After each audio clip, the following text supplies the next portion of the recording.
À la une également, le dictionnaire du disco ou la revanche d'un genre musical longtemps mal aimé. Bonsoir Fabrice de Rotrou. Bonsoir. Soyez le bienvenu sur TV5 Monde. Vous êtes DJ, Merci. vous signez Disco Dico, c'est aux éditions Haddock. Alors en 1998, plus près de nous que le titre original, il y a eu cette reprise de I Will Survive, chantée par Zidane et par tous ses coéquipiers lors de la victoire de la Coupe du Monde de football en 1998. Hier soir, ce sont donc les femmes qui ont gagné.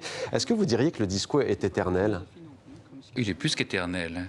Il va durer encore et encore et encore, c'est bien sûr. Et en plus, les DJ maintenant ont tendance à le reprendre pour le remixer et se servir de quelques phrases musicales. Il y a eu Bob Sinclair, dans la house aussi, il y en a eu beaucoup qui reprennent à chaque fois une phrase musicale du disco. Bien sûr, c'est éternel, plus qu'éternel. Qu'est-ce qui fait la force de cette musique ?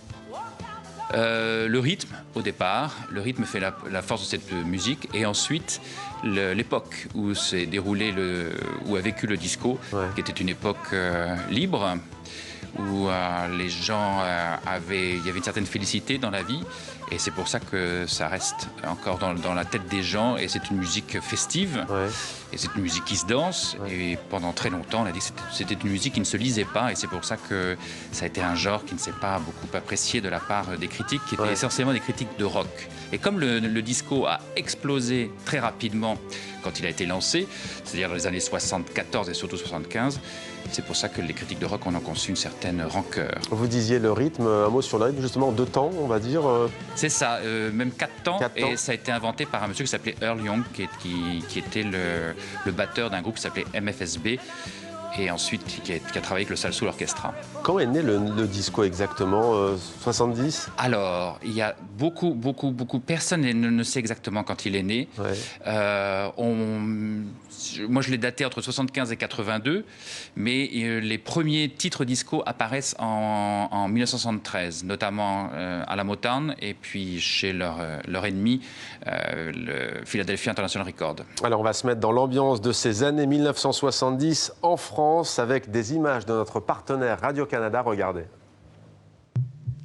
Le disco, ce n'est pas qu'une mode, c'est déjà un mode de vie.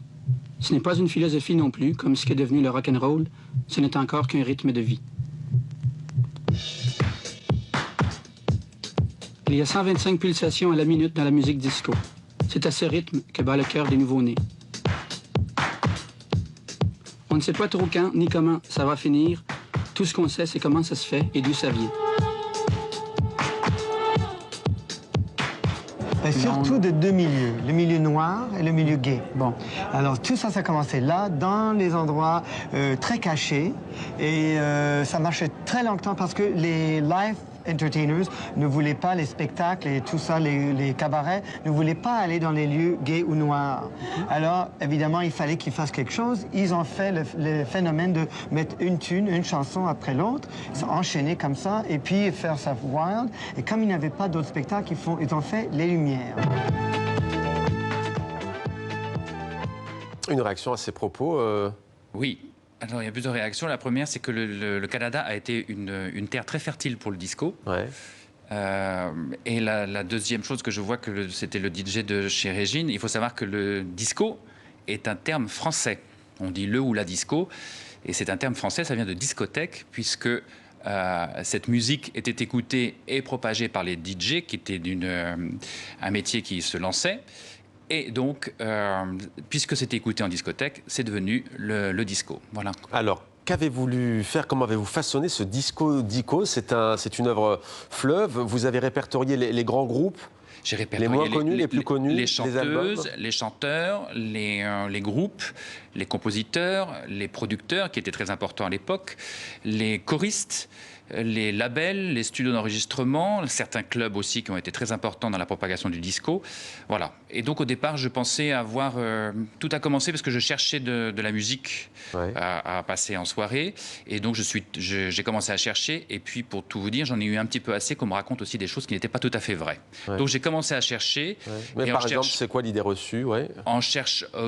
C'était surtout sur des groupes qui soi-disant, n'avaient pas duré, qui avaient duré. Et il y avait des tas de choses et ça n'allait pas très bien avec la chronologie. Donc j'ai cherché et je pensais avoir 300, 350, 400 références et j'en suis arrivé à 964. Voilà. Et encore, j'en ai écarté 200 à peu près. Alors on croise bien entendu les grands noms, Diana Ross, Barry White, Gloria Gaynor, le groupe ABBA bien entendu, le crooner italien aussi, Adriano Celentano, j'espère que je le prononce bien. On va se remettre encore à niveau un peu dans l'ambiance avec la chanson Je t'aime moi non plus, écrite et composée par Serge Gainsbourg, qui va avoir un cheminement particulier. Racontez-nous.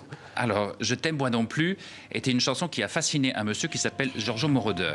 Et Giorgio Moroder trouvait extraordinaire qu'on puisse mettre dans une chanson autant de soupirs, de râles, de feulements poussés par une femme. Et avec autant de succès. Et il s'est dit, je vais faire la même chose. Et donc, il a composé une chanson pour Donna Summer, qui s'appelait Love to Love Me Baby. Et il l'a envoyée aux États-Unis, et chez un producteur qui s'appelait Nel Bogart, qui avait le label Casablanca, et il lui a envoyé ça en lui disant, écoutez. Et le producteur l'a rappelé en lui disant, mais c'est génial votre morceau, le problème c'est que je passe mon temps à le remettre. Faites-moi une grande version. Donc il a fait une version de 17 minutes et il l'a complétée avec tous ces râles et tous ces feulements qu'il y a dans tous les soupirs que pousse Donna Summer.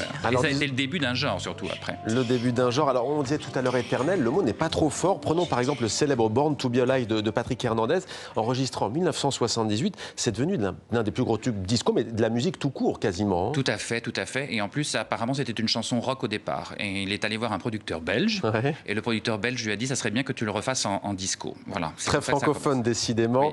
On va parler aussi de vous, cher DJ. Vous venez de partager l'affiche avec Mel C des Spice Girls à l'occasion de la Gay Pride de São Paulo, c'était de São Paulo, oui. São Paulo, en mixant devant 3 millions de personnes. Devant 3 millions de personnes. C'était comment, magique? C'était plus que magique.